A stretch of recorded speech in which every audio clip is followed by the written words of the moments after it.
So, what's the situation? It's a homicide. Victim has multiple lacerations around the chest and arms. I've already sent samples and photos to forensics. Do we have any details about the murder weapon?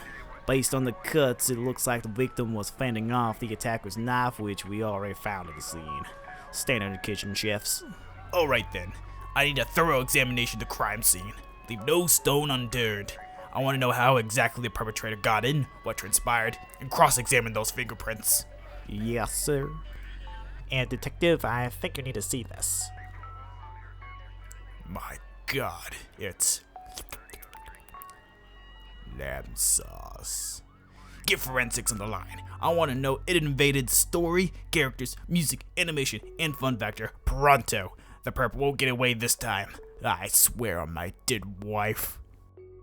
Alright, Chief, so you want to know more about the victim, huh? Well, It Invaded is a sci-fi mystery that last aired during the winter 2020 season. It mainly revolves around our main protagonist and brilliant detective Sakaido, aka Akihito Narizago, as he delves into the minds of killers, or their ids, using a relatively new device called the Mizuhanome system, which allows certain pilots to inject themselves into the unconscious of any person with a strong urge to kill, namely serial killers.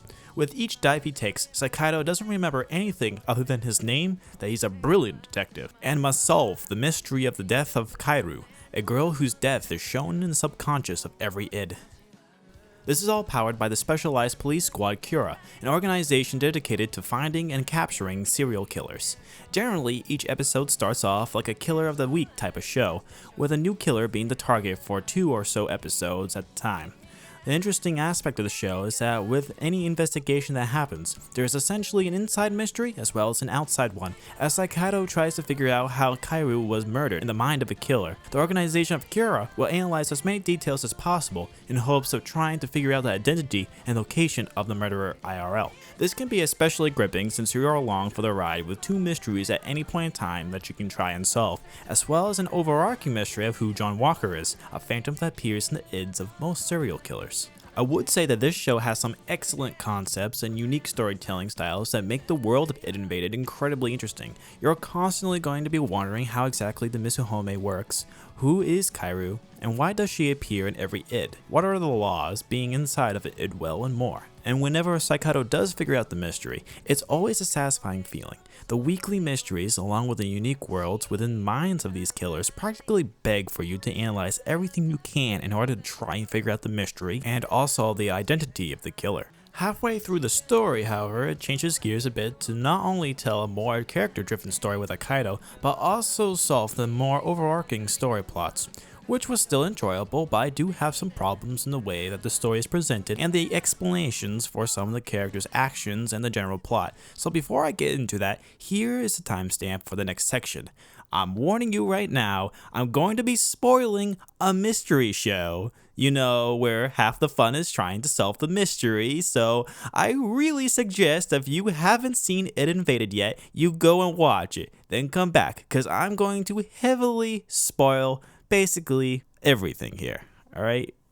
Now that that is out of the way, I have 3 main grievances with the story. First up is, why didn't the chief just go and end it inside the dive chair to begin with? Like, there really was no reason why he couldn't have, and his end goal was to live forever in the Mizuhome, right? And I know that some of you are going to be saying, oh, it's because he has a god complex. And I say, yeah, but why serial killers? Why did he have to make 7 serial killers in order to achieve his plan? And there was no need at all, and I view that the idea that he did it as some sort of roleplay to be a weak, convenient plot point. It kind of ruined the whole mystique of the overarching plot for me. Second mystery problem I have is concerning the disappearance of the Dr. Nishiro Shirokoma, who made the Mizuhome. So from what I am able to piece together, he was killed, probably by the chief, and buried in Momoki's yard specifically for the ultimate purpose of framing him as John Walker. But wouldn't they have been able to trace the murder back to him regardless because of the murderous intent particles if they didn't swap the pictures? They already proved that they can linger for years in the show, so wouldn't that be an inherent risky plot? And again, he could have just ended it and dived into the Mizuhome and circumvented all of this. The third problem I have has to do with the world building function of the Mizuhome and how they are able to find the particles of specifically strong murderous intent. Like, you can't find any other particles of any other emotion? Shouldn't their tracker be able to find points of strong love or sadness or happiness or whatever? Why do they make the imaginary particles specifically about murder? I think there could have been a chance to make these mysteries a bit more complex and methodical by expanding the idea of these emotion particles and how they track them down. On top of that, if you had to have some sort of serial killer bloodlust to dive into an idwell, how did the chief invade those serial killers' minds if he never killed anyone up until the point that he offed himself? Overall, the story has a lot of good concepts and can get pretty deep into some of the characters, but the explanation behind the ending twist and some world building flavor fails to me deduct a good chunk. Characters. Thinking back to the main cast of characters for It Invaded, there are really only 3 characters that stood out to me, the most prominent one being Akihito Narizago, or Sakaido, the brilliant detective, as his backstory and character is perhaps the most fleshed out of the whole cast. In short, Akihito was a former detective who used to be friends with Funitaro Momoki, until that day that his family was murdered. After tracking down the killer and killing him, he was later arrested, then used as the pilot for the Mizuhome. Though killing one person does not a serial killer make, instead he has a habit of driving most captured killers to suicide through nothing but uncovering their fragile worldview or hypocrisy. Later on, his drive in order to correct the mistakes and horrors of his past pressed him into trying to uncover the identity of John Walker. He is by far the best, most likable, and tragic character in the story. The other characters of note are Koharu Hondomachi, a field agent turned Mizuhome pilot that starts off as the rookie of the team. She is both genius and reckless, which serves to put her in dangerous situations in order to help catch the killers. Then there is Tomatsu Fukuda, a former serial killer turned Mizuhome pilot that is both unstable and incredibly composed and intelligent. He almost serves as the way for the viewer to gain insight into the minds of someone whose mental breakdown could lead to brutal consequences. All 3 of these characters have complexity and layers that serve to both humanize them and play the role as the brilliant detective that helped to solve certain cases. Unfortunately, that's really it with worthwhile characters in this show, as everyone else has either no depth or a remarkable personality. There are multiple people that work in Cura, helping take down the serial killers by investigating the information found in the idwells, but really that's the extent of their characters. Most of the other characters are either shallow or only serve to move the plot along, never exploring their backstories or motives that much. For the most part, any investment you'll have in the characters are mostly, if not entirely, on the 3 pilots, which is fine, but the show sometimes tries to make us care about them without providing anything worthwhile to be invested in, so take that as you will. Music. I was very impressed with the musical arrangements of It Invaded. Sometimes the music was exactly the thing that amplified the intensity of the scene far beyond what could be shown. For example, a lot of the time during particularly climactic points in the episode, the show will play one of the few songs by Miyagi, giving the whole sequence a real cinematic vibe. The show would be so much more underwhelming without the music. There are a bunch of straight bangers in this show. Let's start with the OP Mr. Fixer by So. It's a jumpy rock anthem with whirling piano and punchy drums. It has a habit of being able to hold suspense that pays off immediately as they slap down that chorus. The ending, Other Side by Miyagi, is this hard hip-hop inspired electronic, almost cinematic track that reminds me of the ending tracks of some movies. It's got aggressive electronic drums, hard bass, this electric guitar that sounds like it's constantly being pushed to the point of breaking. Speaking of Miyagi, basically everything made by him is a banger.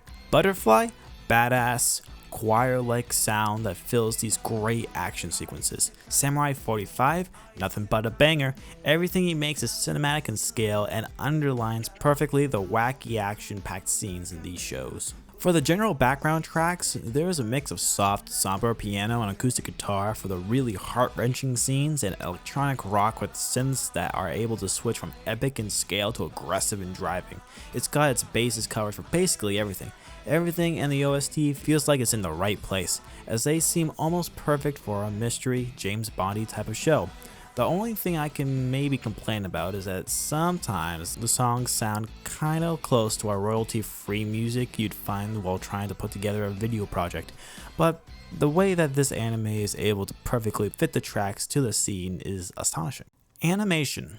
The animation for It Invaded was surprisingly great. There are lots of unique worlds and landscapes to explore in the minds of these killers, and the anime is able to flesh out most of them in a smooth and brilliant display, especially when there's a fight scene or a high intensity escape/chase. The movements and the environment around them are crisp and aesthetically pleasing.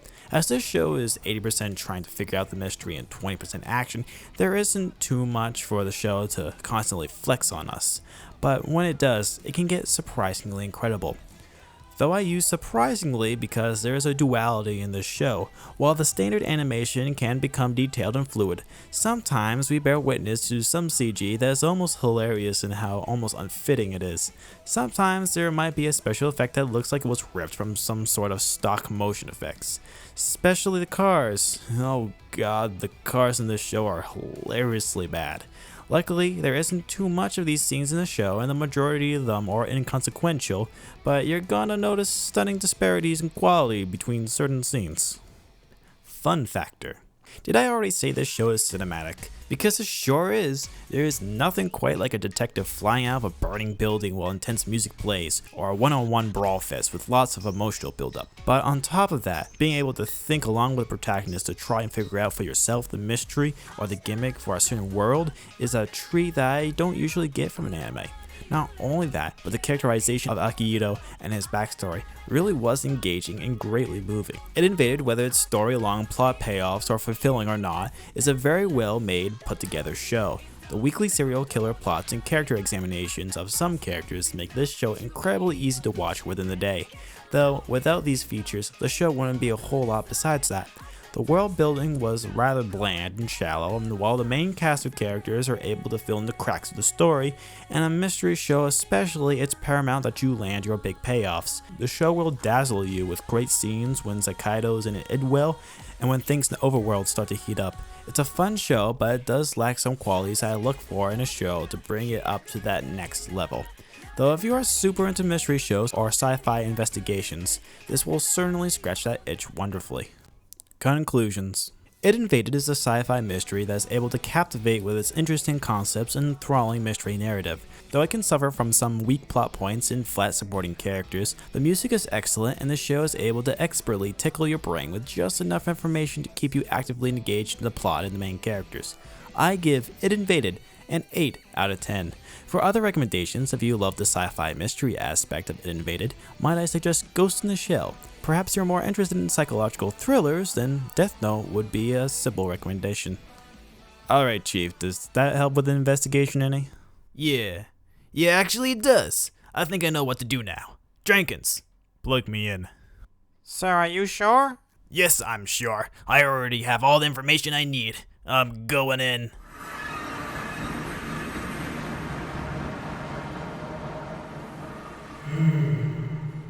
Where's the loud sauce?